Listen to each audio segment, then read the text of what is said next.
चलिए प्यारे बच्चों, सर्किल पॉइंट चैनल पर आप सबों का स्वागत है। हम लोग क्लास में आज देखेंगे घन घनाभ के 5 महत्वपूर्ण सवाल जो कि परीक्षाओं में अक्सर पूछे जाते हैं। तो क्लास शुरुआत करने से पहले हम लोग प्रार्थना बोला जाए। सफलता मेरा जन्मसिद्ध अधिकार है, जब तक नहीं मिलेगा आराम हराम है। तो चलिए बढ़ते हैं क्लास की ओर। आज हम लोग का टॉपिक है घन घनाभ। इसमें एक छोटा सा आपको रूल हम बता रहे हैं जो कि आपको सवाल बनाने में सहायता करेगा, ठीक है। और ये घन घनाभ का टाइप 1 है। इसके और टाइप के साथ हम लोग मिलेंगे, लेकिन आज हम लोग घन घनाभ का टाइप 1 देखेंगे। चलिए ध्यान दीजिएगा। इसमें होता है n बराबर बड़ा भुजा बटा छोटा भुजा। आप याद रखेंगे n बराबर क्या लिखेंगे, बड़ा भुजा बटा छोटा भुजा। और एक टोटल क्यू बराबर आप लिख लीजिएगा n का पावर क्यू। ध्यान दीजिएगा, टोटल घन माने कुल घन बराबर, ध्यान दीजिएगा, कुल घन बराबर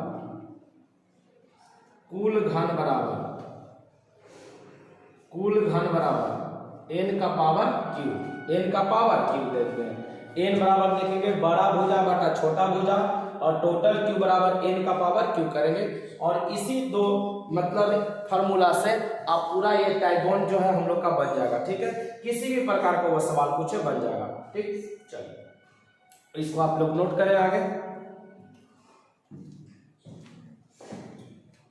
उम्मीद करते हैं नोट कर लिए होंगे। चलिए तो हम देखते हैं पहला सवाल कि 5 सेंटीमीटर भुजा वाले घन को 1 सेंटीमीटर भुजा वाले घनों में विभाजित किया जाता है। ध्यान दीजिएगा, 5 सेंटीमीटर भुजा वाले घन को, ठीक है ना, 1 सेंटीमीटर भुजा वाले घनों में विभाजित किया जाता है। तो कुल घनों की संख्या पूछ रहा कि क्या होगी, कुल घनों की संख्या क्या होगा। ध्यान दीजिएगा, आपका कुल घन पूछा मतलब टोटल क्यू पूछा। तो सबसे पहले आपको n का मान निकालना होगा। किसका निकालना होगा, n का, क्योंकि n निकल जाएगा तो कुल घन बराबर n का पावर क्या होगा, q होगा, ठीक है। और एक चीज बता देते हैं, सवाल तो हम लोग बना लेते हैं। जैसे देखेंगे n बराबर लिखेंगे बड़ा भुजा बटा छोटा भुजा। ध्यान दीजिएगा, n बराबर क्या दीजिएगा, बड़ा भुजा बटा छोटा। अब बड़ा भुजा का माप है 5 और छोटा भुजा का माप कितना है, 1 सेंटीमीटर। तो n का मान कितना आया, 5। n का मान कितना आया, 5। और टोटल घन बराबर क्या करना होगा, n का क्यू। तो 5 का क्यू करेंगे तो कितना हो जाएगा, 125। Option number 3। और ध्यान दीजिए, जब भी आपसे प्रश्न पूछे, ध्यान दीजिएगा कि टोटल घन कितने होंगे, टोटल क्यू कितने होंगे, तो आप कोई ना कोई संख्या का वो क्यू होगा। ध्यान दीजिएगा, टोटल घन कितना होगा, टोटल क्यू कितना होगा, तब वो कोई ना कोई संख्या का क्या होगा, वो घन होगा, ठीक है।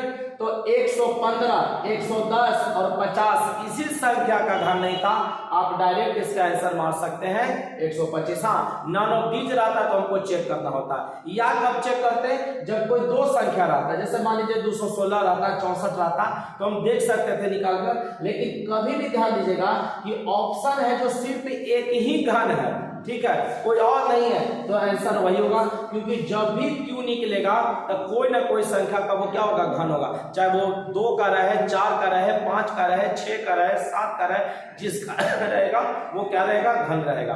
तो उम्मीद करते हैं कि आप लोग समझे होंगे। दूसरा प्रश्न हम लोग देखते हैं। 6 सेंटीमीटर भुजा वाले किसी घन को 2 सेंटीमीटर भुजा वाले छोटे घनों में विभाजित करने पर इसकी संख्या क्या होगी। ध्यान दीजिएगा, बड़ा भुजा का माप कितना दिया, 6 सेंटीमीटर, और छोटा भुजा का माप कितना दिया है, 2 सेंटीमीटर। और आपसे क्या पूछ रहा है, इसकी संख्या मतलब क्या, टोटल क्यू। तो n का मान निकाल लीजिएगा, तो n का मान हो जाएगा 6/2 बराबर कितना, 3। क्योंकि बड़ा भुजा बटा छोटा भुजा, n बराबर क्या होगा, बड़ा भुजा बटा छोटा भुजा।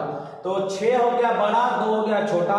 अब 6 और 2 को भाग देंगे, कितना हो गया, 3 हो गया। अब 3 का क्यू बताइए कितना होगा, 27 होगा। तो आपका इसका टोटल आंसर कितना हो जाएगा, 27। मतलब टोटल कितना घन मिलेगा, 27 घन मिलेगा। एग्री है, समझ रहे होंगे। चलिए अगला देखा जाए प्रश्न। बहुआ ध्यान दीजिएगा, 6 सेंटीमीटर भुजा वाले किसी घन को 1 सेंटीमीटर भुजा वाले छोटे घनों में विभाजित करने पर, ध्यान दीजिएगा, इसकी संख्या क्या होगी। फिर आपसे वही चीज पूछा कि टोटल क्यू कितना होंगे, तो बड़ा भुजा n का मान निकाल लीजिए, बड़ा भुजा बटा छोटा भुजा मतलब 6 हो गया, और 6 का क्यूब करेंगे तो 6 का क्यूब कितना हो जाएगा 216। बताइए कितना समय लगेगा प्रश्न। और ऐसे भी आप देख लीजिए 112, 116, 166 में और 216 में घन कौन है 216, तो आप डायरेक्ट आंसर कर सकते हैं, इसमें कोई टेंशन नहीं है। उम्मीद करते हैं कि आप लोग सीख रहे होंगे, सिर्फ आप प्रैक्टिस कीजिए, क्योंकि जब तक आप प्रैक्टिस नहीं करेंगे आपकी तैयारी में 4 चांद नहीं लगेगा। सीखना अलग चीज है, प्रैक्टिस करने से ही आपके अंदर हुनर आएगा, सीख लेने से हुनर नहीं आता है। सीखने से सिर्फ आपको ये पता चला कि हम ऐसे प्रश्न को बना लेंगे, लेकिन जब तक आप इसको पेपर पर वर्क नहीं करेंगे तब तक आपका प्रैक्टिस नहीं होगा, टाइम मैनेजमेंट नहीं होगा, क्योंकि परीक्षा में सबसे ज्यादा जरूरी है आपका टाइम मैनेजमेंट। तो हम लोग बढ़ते हैं अगले सवाल की ओर। चलिए प्यारे बच्चों, तो बढ़ते हम लोग अगले सवाल की ओर। देखिए अगला सवाल क्या कहता है, ध्यान दीजिएगा।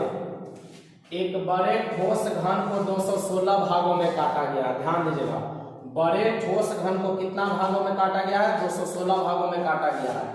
इस विभाजन से प्राप्त छोटे घनों की भुजा 1 सेंटीमीटर की है। तो बड़ा का माप पूछा, बड़े घन की भुजा क्या होगी।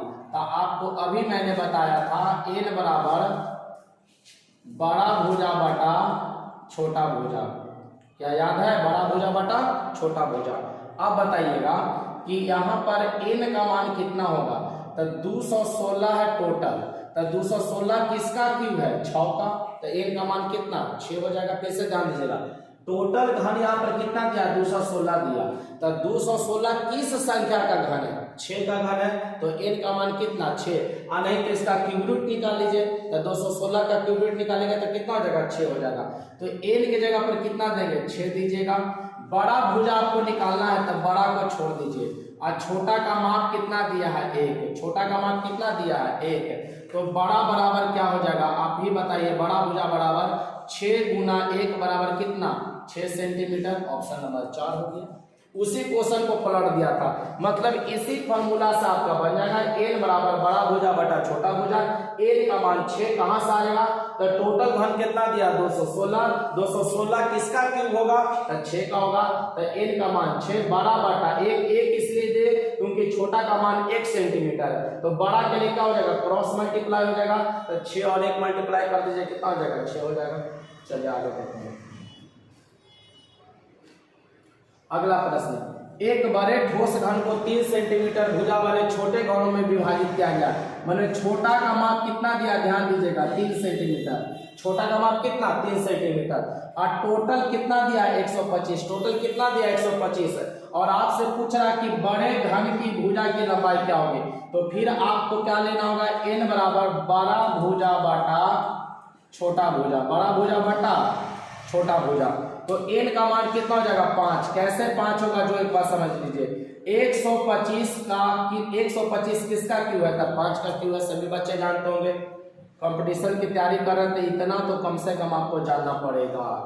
चलिए, तो बड़ा का मान पूछ रहा, तब बड़ा को बड़ा छोड़ दीजिए, और छोटा का मान कितना दिया है 3, तो बड़ा बराबर क्रॉस मल्टीप्लाई हो जाएगा 5 गुने का 3 कितना सेंटीमीटर 15 सेंटीमीटर, ऑप्शन नंबर 1 हो जाएगा 15 सेंटीमीटर। उम्मीद करते हैं कि प्रश्न आप लोग सीखे होंगे, प्रैक्टिस कीजिए, मिलते हैं अगले वीडियो में, तब तक के लिए बेस्ट ऑफ लक। आप अपने पढ़ाई को रणनीति के अनुसार तैयारी कीजिए, क्योंकि जब तक आप रणनीति नहीं बनाइएगा तब तक आपकी विजय नहीं होगी। आपको पता ही नहीं चलेगा कि आपको पढ़ना क्या है और कितना आगे सीखना है, क्योंकि युद्ध भूमि में जीत उसी की होती है जिसके पास एक सफल रणनीति होता है, और हम लोगों को भी सफल रणनीति बनाकर काम करना होगा। तो बच्चों, इसी के साथ जय हिंद, जय भारत। मिलते हैं अगले वीडियो में, तब तक आप खेलते रहिए, मुस्कुराते रहिए, पढ़ते रहिए।